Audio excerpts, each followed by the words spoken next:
বিসমিল্লাহির রহমানির রহিম। আসসালামু আলাইকুম সুপ্রিয় ভিউয়ার্স, সবাই কেমন আছেন? নিশ্চয়ই ভালো। আমরা সবাই ভালো থাকবো, সুস্থ থাকবো, নিরাপদে থাকবো এবং নিরাপদ দূরত্ব রেখে সব কিছু মেনটেন করবো। আমি আজকে আপনাদের সঙ্গে একটা রেসিপি শেয়ার করব, সেটা হচ্ছে খাসির পা দিয়ে নিহারি রেসিপিটা শেয়ার করব।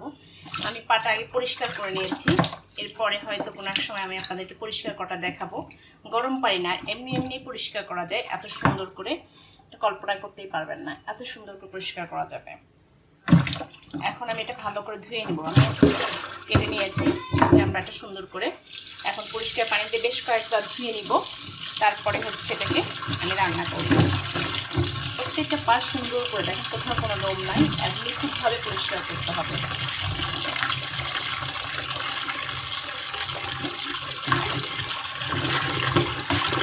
বারবার ধুতে হবে, কারণ এর মধ্যে কিছু কিছু লোম থাকে। এই লোমগুলো যদি পানির মধ্যে অনেকক্ষণ রেখে পরিষ্কার করা যায় তাহলে একদম পরিষ্কার হয়ে যায়, লোমগুলো আর থাকে না। তাই এটাকে বারবার ভালো করে ধুয়ে নিতে হবে। আমি বেশ কয়েকবার ধুয়ে নিয়েছি, আবারও ধুয়ে নিলাম, একদম ফ্রেশ করে পরিষ্কার করে নিয়েছি। দেখে চলে আসলাম চুলায়। আমি এটা প্রেশার কুকারে করব, মানে শর্ট টাইমে করব, যার কারণে প্রেশার কুকারটা নিয়েছি। আর যদি একটু সময় ধরে করতে চান তাহলে আমরা পাতলে রান্না করতে পারি। যেহেতু আমি শর্ট করে নিব, এই জন্য আমি প্রেশার কুকারে দিয়ে নিচ্ছি। আমি পাগুলা দিয়ে নিলাম প্রথমে, তাহলে মানে নিহারিটা নরম হবে, সেই কারণে আমি এটা দিয়ে নিচ্ছি।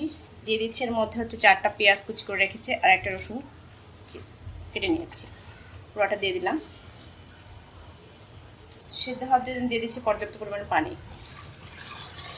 নিহারির ঝোলটাই হচ্ছে মেন, এর জন্য আমি 1 বাটি পানি দিয়ে দিই। এখন এর মধ্যে দিয়ে দেব পরিমাণ মতো সব মশলা। দিচ্ছি আদা রসুন পেস্ট করা 2 চামচ, জিরা পেস্ট করা 1/2 চামচ, লবণ একটু বেশি করে 1 চামচ। এখন দিয়ে দেব মশলা। দারচিনি দেব 4 টুকরা, সাদা এলাচ 3টা, কালো এলাচ 2টা, 2টা তেজপাতা। দিব পরিমাণ মতো হলুদ 1 চামচের কম, ধনিয়া গুঁড়া 1 চামচের সামান্য কম, দিয়ে দেব শুকনো মরিচ গুঁড়া। যেহেতু ঝালটা কম খাবো, ছোট বড় সবাই মিলেমিশে খাবে, এর জন্য 1 চামচ একটু কম দিলাম।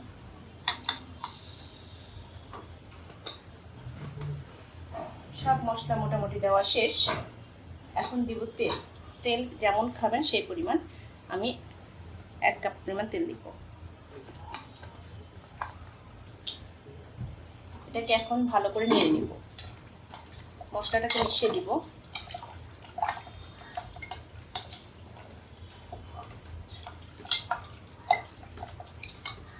পাগুলো ভালো করে সেট করে নেব ভিতরে। দেখুন পুরোটা সেট হয়ে গেছে। এখন আমি প্রেশার করে দিয়ে 3-4টা সিটি দেব। একদম মিডিয়াম থাকবে, লো বা হাই কোনটা থাকবে না। আমি এখন এটাকে একটু হাই করে গরম করে নিব, তারপর মিডিয়াম হিটে রেখে দিব 10 থেকে 15 মিনিট। হয়ে গেল আমার ঝটপট নিহারির প্রসেস। আর যারা আমার চ্যানেলে নতুন তারা অবশ্যই আমার চ্যানেলটাকে সাবস্ক্রাইব করবেন, পাশের বেল আইকনে ক্লিক করবেন, সেক্ষেত্রে পরবর্তী যে রেসিপি করি না কেন পেয়ে যাবেন নোটিফিকেশন আকারে সবার আগে। ওকে, এখন 10 থেকে 15 মিনিট ওয়েট করব। ফিরে আসলাম 5 মিনিট পরে। এখন আমি এটাকে হাই হিটে দিয়েছিলাম, 5 মিনিট পরে প্রেশার কুকারটা গরম হয়ে গেছে। এখন আমি একে একদম মিডিয়াম হিটে রেখে দিব 10 থেকে 15 মিনিট। 3 থেকে 4টা সিটি উঠবে, তাহলে হয়ে যাবে। আর তাহলে হাড় থেকে যে ক্যালসিয়ামটা বের হবে সেটা ঝোলের সঙ্গে মিশে যাবে, তখন খেতে ভালো লাগবে। আমরা যদি 2-3 সিটি দিয়ে দেখবো, তারপর যদি না হয় আবার দিব। সেই জন্য ওয়েট করবো 10 থেকে 15 মিনিট। ফিরে আসছি 10 মিনিট পরে। এখন এটা খুলে দেখব। গ্যাসটা অফ করে দিয়েছি, গ্যাসটা বের করে দিব, দিয়ে খুলে দেখবো হয়েছে কিনা।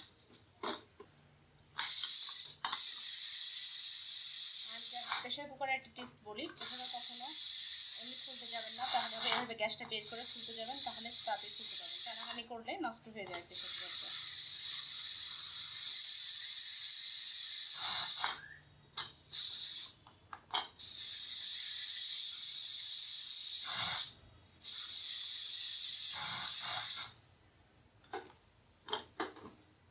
ঠান্ডা করে খুলে নিব।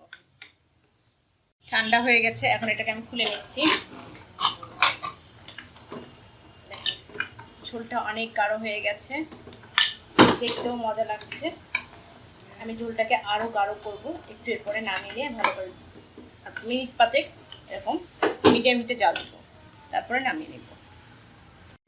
রান্নাটা শেষ হয়ে গেছে। এখন তো অলরেডি আমি দেখিয়ে দিয়েছি কীভাবে সিটিটা তুলতে হবে। একদম ঠান্ডা হয়ে গেছে, এখন এটাকে খুলে আমি বলে সার্ভ করব। একদম হয়ে গেছে।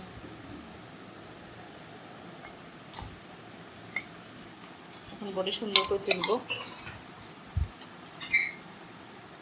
এত সুন্দর নরম হয়েছে যে পুরাটা আলাদা হয়ে গেছে।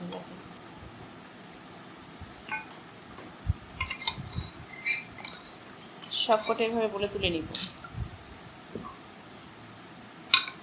আর এই ঝোলটা দিয়ে বুঝতেই পারছেন, পরোটা, রুটি, তন্দুর যেটাই খেতে চান না কেন খেতে পারবেন। অনেক সুস্বাদু একটা খাবার।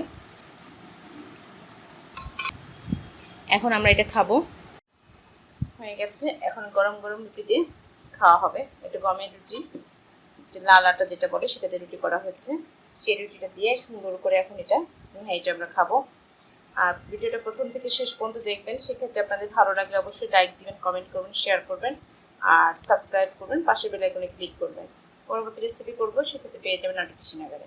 আমরা ভালো থাকবো, সুস্থ থাকবো, নিরাপদে থাকবো, এমনই প্রত্যাশা হাজির হবো অন্য কোনো রেসিপি নিয়ে। ঠিক আছে, আল্লাহ হাফেজ।